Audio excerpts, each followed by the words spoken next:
લોકસભાની ચૂંટણીને લઈને કોંગ્રેસ આજે ઉમેદવારોના નામની જાહેરાત કરી શકે છે। ન્યૂઝ 18 ગુજરાતીએ સંભવિત ઉમેદવારોના નામની જાહેરાત કરી હતી।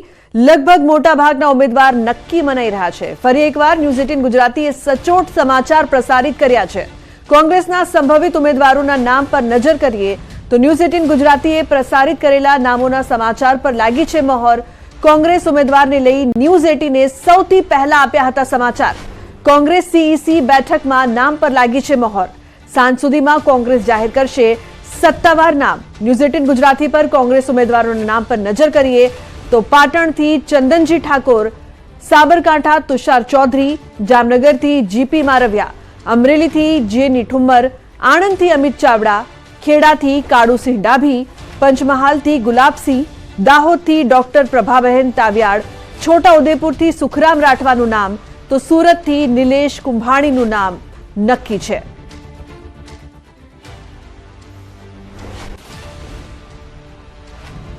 સંઘ પ્રદેશ દમણ દીવ લોકસભા બેઠક પર આ વખતે ત્રિપાંખિયો જંગ જોવા મળશે।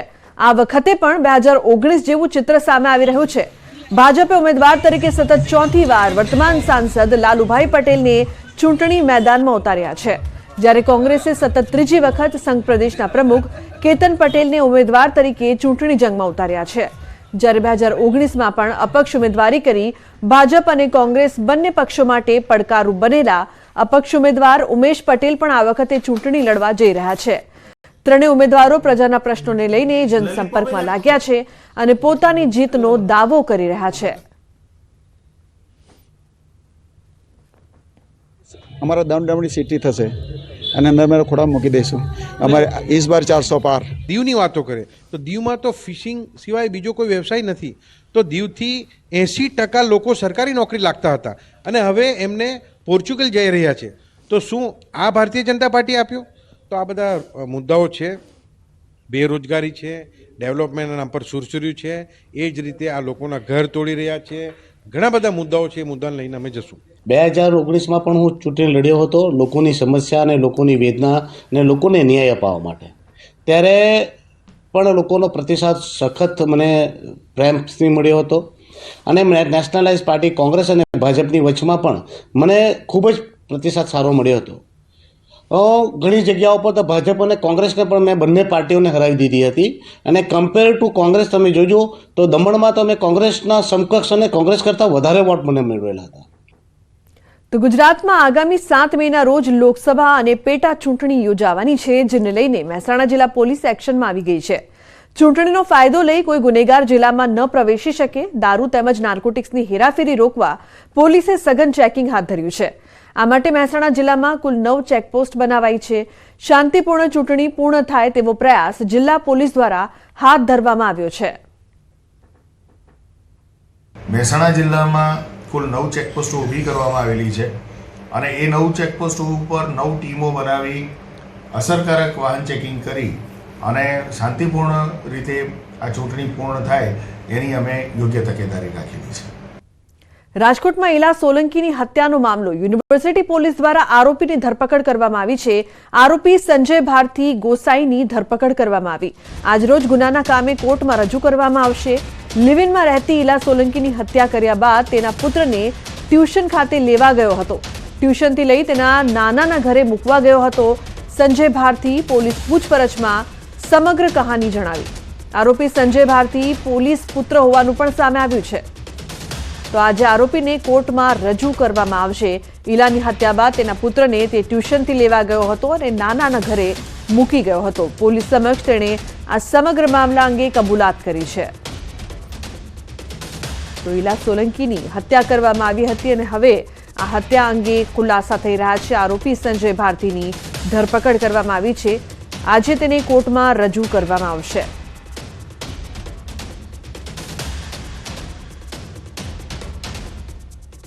તો રાજકોટમાં ઇલા સોલંકીની હત્યા કરવામાં આવી હતી।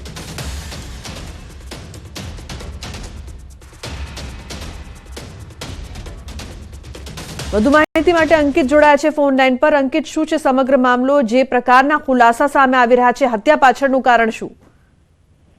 તો લુબના ખાસ કરીને વાત કરવામાં આવે તો છેલ્લા 6 મહિનાથી લિવ ઇન રિલેશનશીપમાં રહેતી 35 વર્ષીય ઇલા ઉર્ફે કિરણ સોલંકી નામની મહિલાની હત્યા લિવ ઇન પાર્ટનર તરીકે રહેતા સંજય ભારથી ગોસાઈ દ્વારા કરવામાં આવી હોવાનું છે તે સામે આવ્યું છે.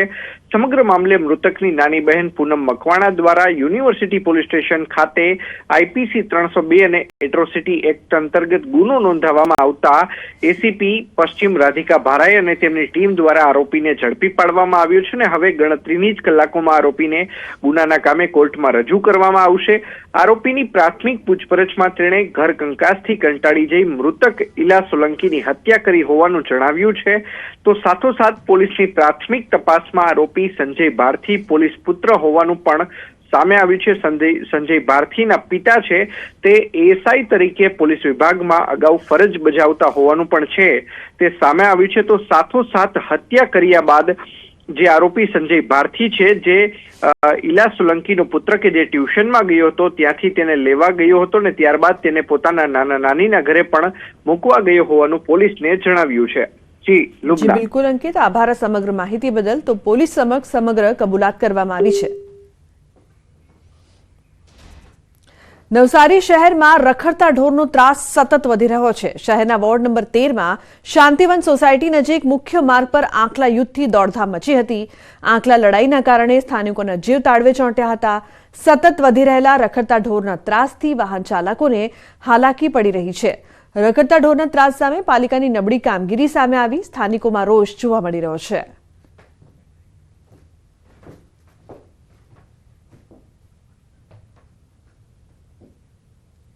સમાચારનો પ્રવાહ યથાવત રહેશે. હાલ રોકાઈશું એક બ્રેક માટે. આપ જોતા રહો news 18 Gujarati.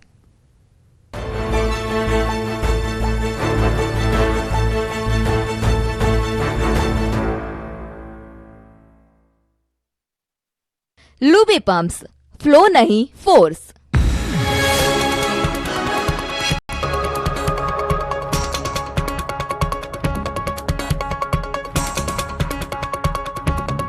Luby pumps, flow नहीं फोर्स. આગળ વધી રહ્યા છે. ખંભાળિયાથી લઈ દ્વારકા સુધીના રસ્તામાં ઠેર ઠેર સેવા યજ્ઞ ચાલી રહ્યા છે. આ તરફ પોલીસ દ્વારા સતત પેટ્રોલિંગ રાખવામાં આવી રહ્યું છે અને સેવા કેમ્પ દ્વારકા જિલ્લા પોલીસ દ્વારા રાખવામાં આવ્યો છે. અહીં પણ પદયાત્રિકો આરામ કરી શકે તેવી વ્યવસ્થા કરાઈ છે.